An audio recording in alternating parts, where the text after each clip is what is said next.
নমস্কার, মহাযোগী জ্যোতিষ চ্যানেলে আপনাদের সকলকে স্বাগত জানাই। আমি শ্রী মুখার্জি। আপনারা দেখছেন, লাইক শেয়ার সাবস্ক্রাইব করছেন। আপনাদের অসংখ্য ধন্যবাদ। যারা এখনও করেননি তাদের কাছে অনুরোধ, সাবস্ক্রাইব করুন যাতে পরবর্তী সমস্ত ভিডিওর নোটিফিকেশান আপনারা আগেই পেয়ে যান। আজকে বলবো কন্যা রাশি 2025 জুলাই মাস কেমন যাবে।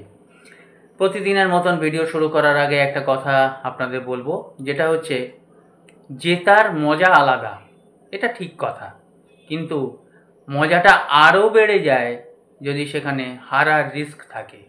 যেখানে হারার রিস্ক নেই সেখানে জিতে কী মজা। সুতরাং জীবনটা কিন্তু জেতা হারার মধ্যে দিয়েই যেতে হবে এবং নিয়ে যাওয়া উচিত। সবসময় একটা চ্যালেঞ্জ, একটা পজিটিভ চ্যালেঞ্জের মধ্যে রাখবেন, দেখবেন খুব ভালো উন্নতি হবে। সুতরাং জেতার মজা তখনই বাড়ে যখন হারার রিস্ক থাকে, না হলে জিতে কোনো মজা নেই। আসবো কন্যা রাশিতে। কন্যা রাশির এখনকার যে অবস্থা, গ্রহগত অবস্থা, সেটা হচ্ছে ষষ্ঠে রাহু, সপ্তমে শনিদেব, নবমে শুক্র, দশমে রবি এবং বৃহস্পতি, একাদশে বুধ এবং দ্বাদশে মঙ্গল কেতু। ফার্স্ট হচ্ছে কি শরীর স্বাস্থ্য, হেলথ, ইমিউনিটি। ফার্স্ট হাউস হচ্ছে ইমিউনিটি। কি রাশিপতি কি বুধ, বুধ কোথায় আছে? একাদশে। একাদশে থাকলে কি হবে না, আপনাদের কিন্তু কোনো শরীর স্বাস্থ্য নিয়ে কোনো প্রবলেম নেই। হ্যাঁ, বিশেষ করে নক্ষত্র দশা অন্তর্দশা সেটা তো আপনারা জানেনই, এটা বলে আর সময় নষ্ট করে লাভ নেই। যে ওই সবগুলো যদি পার্সোনালি একটা হরোস্কোপের প্রবলেম থাকে তো সেখান থেকে একটা প্রবলেম হয়, সেটা আলাদা প্রসঙ্গ, সেটা দেখিয়ে নেওয়া উচিত। যাই হোক, শরীর স্বাস্থ্যে কোনো প্রবলেম নেই। মঙ্গল কেতু দ্বাদশে আছে, আপনাকে কিন্তু একটু মাইগ্রেন পেন দেবে, একটু বা আপনার হেডেক হবে, এই জায়গাগুলো কিন্তু একটুখানি সাবধান। সাবধান বলতে আপনি সাবধানে চলবেন, দেখবেন সাবধানের মান নেই, কথাই আছে। সুতরাং হেলথ নিয়ে কোনো অসুবিধা নেই। বিদ্যার জায়গা পঞ্চম ভাব, পঞ্চম ভাবের অধিপতি কে? পঞ্চম ভাবের অধিপতি কিন্তু শনিদেব। তো পঞ্চম ভাবের অধিপতি কোথায় গেছেন? সপ্তমে গেছে। তাহলে পঞ্চমের তৃতীয় গেছে। তাহলে পড়াশোনার দিক দিয়ে যে যোগাযোগ, সেই যোগাযোগে একটু দেরি হবে, শনিদেব একটু দেরি করে।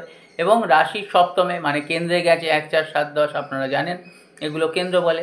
তাহলে এখানে ঢাইয়া এবং সাড়ে সাতি একদম চলছে না। বুধ কিন্তু পঞ্চম ঘরটাকে দেখছে, বুধ রাশিপতি পঞ্চম ঘরটাকে দেখছে। তার মানে যদি সেই পঞ্চম ঘরের অধিপতিকে শনিদেব এবং বুধ দুজনের কিন্তু মিত্র গ্রহ, সুতরাং সেখানে কনসেন্ট্রেশন বাড়বে এবং আপনাদের পড়ায় আপনাদের যথেষ্ট ফোকাস দিতে হবে। একটু দেখুন, একটু এফার্ট তো দিতেই হবে, শনিদেব আছে। সুতরাং তার চেয়ে বেশি হচ্ছে আপনারা নতুন অ্যাডমিশন, নতুন পরীক্ষা, বিদেশে যাওয়ার জন্য যে পড়াশোনা, সেইগুলো কিন্তু এগোতেই পারেন। এবার বলবো লাভ, প্রেম পঞ্চমপতি কি না, পঞ্চম জায়গা থেকে কিন্তু একই ব্যাপার, পঞ্চম হচ্ছে বুধ। তাহলে আর নবমে শুক্র আছে, শুক্র যদি নবমে থাকে সেখানে কিন্তু রাশিপতি রাশিতে আছে। আর 12টা বছরের মধ্যে কিন্তু শুক্র মাসে একটা মাস থাকে, সেখানে দারুণ রিলেশন বাড়াবে, সেখানে আপনাদের ক্রিয়েটিভিটি বাড়াবে, সেখানে আপনাদের অনেক কিছু বাড়াবে। অনেক কিছু বলতে যে ভালোবাসা, যে যোগাযোগ, সেগুলো কিন্তু বাড়াবে। সেইগুলো কি করতে হবে না, দৃষ্টিভঙ্গির বিপর্যয় যেন না ঘটে। কারণ দৃষ্টিভঙ্গির বিপর্যয় কি ব্যাপারটা আমি অনেক সময় বলি, অনেকের কাছে ক্লিয়ার হয়, অনেকের কাছে হয় না, সেটা আমি ক্লিয়ার করে দিচ্ছি। জানবেন, অনেক সময় কিন্তু মনে হয় এই সময় আসুক, সুযোগ আসুক, তখন আমি দেখে নেব, বুঝে নেব, দেখিয়ে দেবো, এইগুলো না হয়, অহংকার ভাব যেন না আসে। এছাড়া কিন্তু প্রেমের দিক দিয়ে খুব ভালো। এবার বলবো বিবাহ। বিবাহ জায়গাটা কি না, সপ্তমে কে বসে আছেন? সপ্তমে কিন্তু শনিদেব বসে আছেন। বৃহস্পতি কোথায় আছেন? সপ্তম, অষ্টম, নবম, দশমে আছেন। রবি বৃহস্পতি জীবাত্মা যোগ, সেখানে কিন্তু বৃহস্পতি যেখানে বসে আছেন এবং শনিদেব যেখানে বসে আছেন, আপনারা কর্মক্ষেত্রে ফোকাস করছেন, বিবাহিত জীবনটাতেও ফোকাস করতে হবে। স্বামী বলুন, স্ত্রী বলুন, তাকে সময় দিতে হবে। সেই সময় দেওয়ার একটু কিন্তু অভাব হয়ে যাচ্ছে, একটা দেখে নেবেন। নবমে শুক্র, আপনারা রোম্যান্টিক হচ্ছেন কিন্তু কোথাও সাবকনসিয়াস মাইন্ডে একটা অন্য কিছু চিন্তা ভাবনা আসছে। আর এটা নয় যে পয়সা থাকলেই আনন্দ হয়, পয়সা ছাড়া আনন্দ হয় না। তাহলে দেখবেন কোনোদিনই পয়সাও আসছে না, আনন্দও হচ্ছে না। সেই রকম স্বামী স্ত্রীর মিল থাকলে কিন্তু যদি হয় সুজন, তো তেঁতুল পাতায় নজন, একটা কথাই আছে। সুতরাং এই জায়গা থেকে খুব ভালো কিন্তু বিবাহিত জীবন হবে। সেখানটা একটু ঠিক করে নেবেন, কি একটু সময় দেবেন যতটা পারবেন। পজিটিভ মাইন্ডে 1 মিনিট সময় লক্ষ গুণ বেশি ফল দেয়। কর্মতেও দেবেন, সব জায়গা থেকেই। কিন্তু 9th মানে ভাগ্য, এই যে ভাগ্য, কেরিয়ার, বিজনেস নিয়ে বলবো, ভাগ্যপতি ভাগ্যস্থানে দারুণ জায়গা, দারুণ জিনিস। আপনাদের কেরিয়ারে উন্নতি হবে, আপনারা ইনভেস্ট করবেন, সেখান থেকে উন্নতি হবে, সেখান থেকে রিটার্ন আসবে, পজিটিভ রিটার্ন আসবে। কিন্তু আপনাদের নবমপতি জন্মকালীন কোথায় আছে একটু দেখে নিতে হবে। দেখে নিন সেটা, নবগ্রহ নবতারা হিসেবে কোথায় আছে, কোন নক্ষত্রে আছে, সেগুলো একটুখানি টেকনিক্যালি দেখে নিতে হবে। কারণ আমি ক্লাস 5-এ পাস করেছি, ভালো পড়াশোনা করেছি, ভালোভাবে পাস করেছি। এবার 6-এ যদি না পড়াশোনা, সেই 5-এর পড়াশোনা ধরে তো আর 6-এ পাস করা যাবে না, 6-এও ভালো পড়তে হবে। সুতরাং আমি আপনাকে বললাম ধরুন ক্লাস 6-এ খুব ভালো রেজাল্ট হবে, আমি বাহ আমার তো বৃহস্পতি, আমার ক্লাস 5-এ খুব ভালো রেজাল্ট হয়েছে, ভালো পড়াশোনা করেছি, সেই আনন্দে রইলেন, তাহলে কি হবে? হবে না, ভালো পড়তে হবে। সুতরাং সেই জায়গা থেকে কেরিয়ারটা কি করতে হবে না, দশম যে জায়গা, দশম হচ্ছে কি আপনার কেরিয়ার। এবার শনিদেব ওখানে কোথায় বসে আছেন? আপনার সপ্তমে বসে আছেন।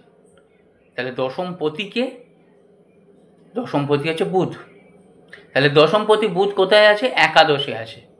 তাহলে দশমপতি একাদশে খুব ভালো, ভরপুর আপনার মধ্যে ট্যালেন্ট আছে, আপনি অ্যাচিভ করতে পারবেন, এবং বড় বড় জায়গায় আপনারা মানে কি বলবো, ওপেনিং পাবেন, অপরচুনিটি পাবেন, কর্ম পাবেন। সেই জায়গা থেকে আপনাকে আনতে হবে, কারণ কি বুধ চন্দ্রের ঘরে আছে। দেখুন লাইফে একদম স্মুথ লাইফ কারোর হয় না, স্মুথ লাইফ হওয়া উচিত না। ওই যে বললাম, জেতার তখনই আনন্দ হবে যদি হারার রিস্ক থাকে। হার জিত নেই, পাস ফেল নেই, তাহলে কি হবে? পড়েও কোনো আনন্দ নেই, পরীক্ষা দিয়েও কোনো আনন্দ নেই। আর যে কাজে আনন্দ নেই সে কাজে কোনো এও নেই, তার ফিডব্যাকও পজিটিভ হয় না। সুতরাং আপনার দশমপতি খুব ভালো, সেখান থেকে এগিয়ে যান। বিজনেসের জায়গা, বিজনেস কিন্তু বিজনেসে কি আছে? সপ্তমপতি, মানে সপ্তমপতি হচ্ছে বৃহস্পতি, দশমে আছে, মানে সপ্তমপতি দশমে, এই জায়গাটা কিন্তু খুব ভালো কাজ করছে রবি বৃহস্পতি। এইবার সপ্তমে শনিদেব আছে, আপনাদের এফার্ট দিতে হবে। শনিদেব মানে অনেস্ট হতে হবে, ডিসিপ্লিন হতে হবে, সিস্টেমেটিক হতে হবে, এবং এফার্ট দিতে হবে। অনেকে জায়গা, অনেক সেলিব্রিটি আপনারা জানেন, তারা কিন্তু এখনও এফার্ট দিয়ে বেড়াচ্ছেন, মাঝখানে ডুবে যান, তারপরে এফার্ট দেন, অন্যভাবে আবার কামব্যাক করে। হেরে যাবেন না, যখনই ভাববেন আপনি হেরে গেছেন, সাবকনসিয়াস মাইন্ড নিয়ে নেবে, আপনি এমনিতেই হেরে যাবেন। আমার শর্ট ভিডিওগুলো দেখতে থাকবেন, এবং কি হবে, মাঝে মাঝে কিন্তু আপনাকে সবাই হারিয়ে দেবে, অপমান করবে। অপমান করলে মুখের ওপর কোনো জবাব দেবেন না, আপনার সফলতা দিয়ে তাকে স্তব্ধ করে দেবেন, দেখবেন তাতে কিন্তু বেশি ফল হয়। নমস্কার, ভালো থাকবেন। কন্যা রাশি দারুণ কাটবে, আরও ভালোভাবে কাটানোর জন্য আপনারা কী করবেন সেটা আপনাদের ব্যক্তিগত ব্যাপার। ধন্যবাদ।